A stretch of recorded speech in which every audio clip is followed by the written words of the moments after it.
No hay ningún movimiento religioso, político, social, de ninguna índole que pueda compararse a lo que es el fútbol, para bien y para mal, ¿no? En otras épocas, así por mencionarlo rápidamente, movimientos religiosos fuertísimos, ¿no? Por ejemplo, las cruzadas cristianas del siglo XI, el siglo XII, el gran avance del Islam que llegó a tomarse casi Europa entera en el siglo VII, en el siglo VIII, movimientos políticos del siglo pasado, las grandes tragedias, las tres grandes tragedias del siglo pasado, el nazismo, el fascismo y el comunismo, movilizaron grandes cantidades de gente. Hoy no hay nada, nada que movilice así legiones de seres humanos como el fútbol. Desde 1930, cuando se jugó el primer mundial, lo único que ha detenido a esta fiesta fue la Segunda Guerra Mundial, dos mundiales que no se jugaron. Exactamente, porque ya se volvieron guerras mundiales, las dos primeras. Y claro, eso hizo que el mundo se paralizara. Y sin embargo, terminaron las guerras mundiales e inmediatamente una de las primeras cosas que se hicieron es reanudar tanto los Juegos Olímpicos que habían vuelto gracias al Barón de Pierre de Coubertin, como los campeonatos mundiales de fútbol. Alemania fue sancionada después de los dos campeonatos mundiales, pero inmediatamente volvió esa gran ola del deporte que se ha vuelto, como yo lo decía en un artículo en Primicias, se ha vuelto algo así como un sucedáneo de las guerras. Klaus von Clausewitz, el famoso teórico de las guerras, decía que la guerra es la continuación de la política por otros medios o viceversa. Hoy el fútbol se ha vuelto de alguna manera eso, ¿no? Los partidos, la bandera que enarbolan no es la bandera de la escuadra militar, es la bandera de su equipo de fútbol. Es el que genera las grandes pasiones para bien y para mal, porque también se puede generar un nacionalismo, un patrioterismo demasiado agresivo. Vamos a ver qué pasa con este mundial, que tiene algunas connotaciones únicas. Es el más grande que se ha jugado, seguramente será el más caro, el más grande digo, porque es en tres países por primera vez el número de selecciones más amplio de la historia. Tiene unas connotaciones económicas primero. Primero hablemos de lo económico, después de lo geopolítico. Económicamente, hay cálculos de que el Producto Bruto Global, es decir, el tamaño de la economía, subirá a 40.800 millones, crecerá a 4.800 millones de dólares gracias al Campeonato Mundial de Fútbol. Eso significa algo más de 1.000 millones de dólares por día en crecimiento de bienes y servicios.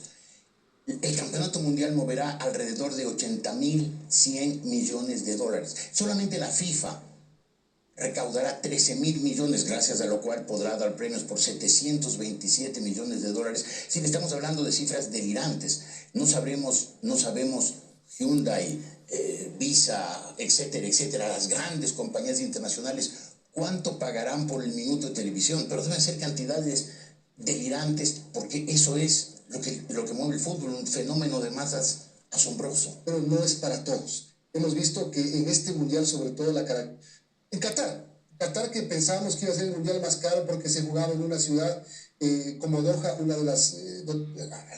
en Medio Oriente hay mucho dinero por el petróleo, pero Qatar queda muy lejos de lo que será el mundial 2026. Uno de los puntos es el acceso no solo a los estadios, sino la movilización, el transporte. En Qatar el metro era gratis, por ejemplo, acá va a cobrar todo. Todo, obviamente todo. Bueno, Qatar estaba tratando de hacer un movimiento geopolítico, ¿no? Qatar era un país Decían que Doha quería hacer la nueva Dubái. Exacto. Parece que no pudo. Y Qatar quería lavar su imagen, porque era un país que tenía fama, y merecida, por cierto, merecida, de ser un violador de los derechos humanos, los derechos laborales de los trabajadores extranjeros que fueron a trabajar en los Emiratos, en toda la zona petrolera del Oriente Medio, pues eran derechos no respetados, y tenía que lavar su cara, y lo hizo, y por eso hizo todo eso, como lo que tú decías, el transporte gratis, grandes facilidades para que la gente pueda mover.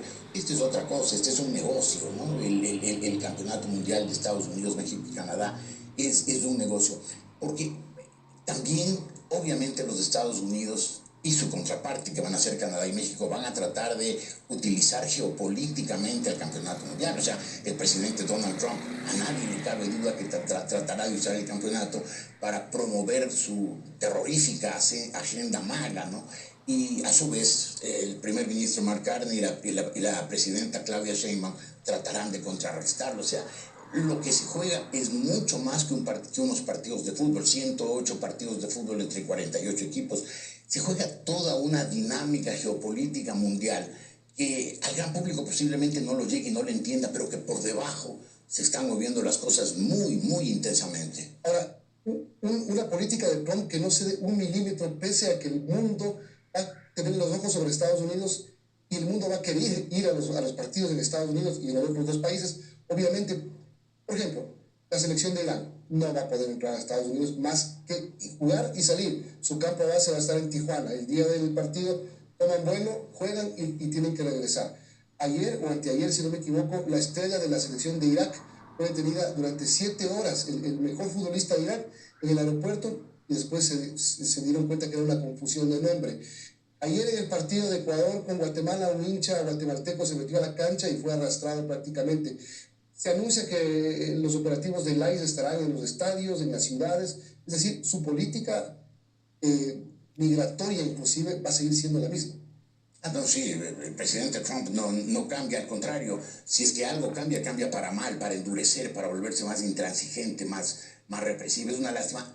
Ventajosamente, hoy el mundo lo ve a través de la televisión y a través de unas transmisiones de televisión que son absolutamente deslumbrantes, con decenas de cámaras, con decenas de drones sobrevolando, con unas estadísticas absolutamente minuciosas que nos informan de todo, que sabemos cada jugador, cuántos partidos internacionales tiene, cuántos minutos, cuántas lesiones, cuántos pases. Es decir, hoy por suerte, y los cálculos son de que hasta 6.000 millones de personas, esto significa 3/4 partes de la humanidad, en algún momento van a conectarse durante los próximos 38 días al fútbol, a la televisión, para ver el campeonato mundial. Es decir, es un espectáculo absolutamente multitudinario que, pese a las diferencias de horas, de condiciones religiosas, económicas, sociales, étnicas, todo lo que uno quiera, va a ser visto prácticamente por la humanidad entera. Ahora, los políticos haciendo su negocio. La política, la presidenta de México, Claudia Sheinbaum, ya dijo que no va a ir al partido inaugural. Y le da la bienvenida al presidente de Sudáfrica, que estaría en la inauguración, pero que ella se va al Zócalo a ver con la gente. Bueno, esa es una demagogia. La señora Sheinbaum tiene una capacidad demagógica muy alta, es muy efectiva como demagoga. Pero claro, son estas cosas que impactan a la multitud. Viene a ver con nosotros en el Zócalo. Sí, pero hay unos protocolos que se deberían cumplir, unos procedimientos que han sido tradicionales y que es mejor que se hagan. Pero claro, yo te decía, si el presidente Trump va a aprovechar el campeonato mundial para promover globalmente su imagen y los nuevos intentos de hegemonía mundial norteamericana, evidentemente la señora Sheinbaum va a tratar de ganar puntos políticos haciendo estos gestos populares que pueden sonar muy bien. Y posiblemente el primer ministro Mark Carney del Canadá tratará más bien de contrarrestar la agenda maga del presidente Trump y también pues adquirirá una estatura de estadista internacional mayor de la que ya tiene. Bueno, Jorge, y en el Ecuador, ¿qué va a pasar? Porque todo el mundo le tiene fe a la selección ecuatoriana. Los mejores jugadores del mundo, Haaland, el noruego, Cucurella, el español, bueno, y un sinfín, Vinicius de Brasil, han dicho que la selección ecuatoriana es fenomenal. ¿Qué tiene que pasar con nosotros en estos días? ¿Nos tenemos que poner en pausa el resto de lo que nos pasa para ilusionarnos con la selección? Yo diría que parcialmente en pausa, ¿no? Es decir, no... Bueno, tenemos que vivir también. Claro, tenemos que vivir, tenemos que trabajar, el fútbol es lo más importante de lo menos importante. Exacto, y es una gran frase. Yo creo que tenemos que, obviamente, respaldar a nuestra selección y disfrutar del Campeonato Mundial de Fútbol, 108 partidos que nos van a hacer vibrar de emoción. El fútbol hoy arrebata, llena los estadios, pero sobre todo llenan los corazones. Es una cosa muy importante. Pero, claro, eso no puede obligarnos, ni forzarnos, ni inspirarnos a que nos descuidemos de todo lo demás por ver el fútbol y nos descuidemos de lo que tenemos que hacer. Y sin embargo, yo creo que la selección ecuatoriana nos va a dar muchas ilusiones. Parecería que es la mejor selección que hemos tenido, si bien tenemos una defensa muy sólida y no tenemos una delantera tan sólida como nuestra defensa. Pero parecería que el entrenador ha logrado armar un conjunto, no son 11 individualidades, sino un equipo. Y ese equipo va a tener que recurrir a sus mejores armas y estar muy concentrado, muy disciplinado, manteniendo mucho el orden táctico para no defraudar a la afición, porque yo creo que esta vez el público ecuatoriano está convencido de que por lo menos una ronda tenemos que pasar y que no pasar esa ronda sería una gran decepción de nuestros futbolistas acostumbrados a darnos satisfacciones en los últimos años, antes solo nos daban decepciones, acostumbrados a darnos satisfacciones, esta vez están más obligados que nunca a no fallarnos. Esa va a ser una presión adicional sobre ella, pero yo creo que la selección puede cumplir y ojalá Milton, unos buenos resultados de la selección ayuden a que el Ecuador se unifique. El Ecuador está muy dividido desde el año 2007, este es un país partido, es un país fracturado, es un país en el que no trabajamos en la misma dirección, en que hay demasiado enfrentamiento político. Más aún, yo me temo que el Ecuador, como otras sociedades, se han convertido en fábricas de hinchas, no de ciudadanos. Y sería muy bueno que con la inspiración del fútbol aprendamos a ser mejores ciudadanos. Nos ponemos la camiseta amarilla cuando juega la selección de fútbol, pero el resto del año no nos duele ni nos llena de entusiasmo el país. No somos tan buenos ciudadanos como somos el día que juega la selección. Pagamos íntegramente los impuestos, nos comportamos en la calle con nuestros vecinos como debemos hacerlo. Nos esforzamos en saber por quién votamos en las elecciones, o vamos y votamos por cualquiera la maldita sea, sin pensarlo dos veces. Muchas veces no nos comportamos como buenos ciudadanos y solamente somos buenos hinchas, y yo creo que no es lo correcto, no es lo adecuado, ni es lo conveniente para el país. Totalmente. Quiero finalizar, Jorge, con 30 segundos un comentario sobre Perú. 93% de votos ingresados, sigue ganando Keiko Fujimori, pero cada vez la distancia es menor, menos de un punto, medio punto. Menos quizás. Lo cual apunta a que el candidato favorito sería Roberto Sánchez, porque normalmente los últimos votos que se cuentan, porque son los últimos que llegan, son los que vienen de secciones de zonas rurales, de zonas selváticas, que son donde suele la izquierda tener más votación, en las ciudades, donde hay pues otros niveles en todo. Normalmente suelen ganar los candidatos más democráticos, más del centro, más de la derecha. Y esto que tú decías, se está recortando la distancia, probablemente Roberto Sánchez sea el ganador, lo cual creo que no es un buen augurio para el Perú.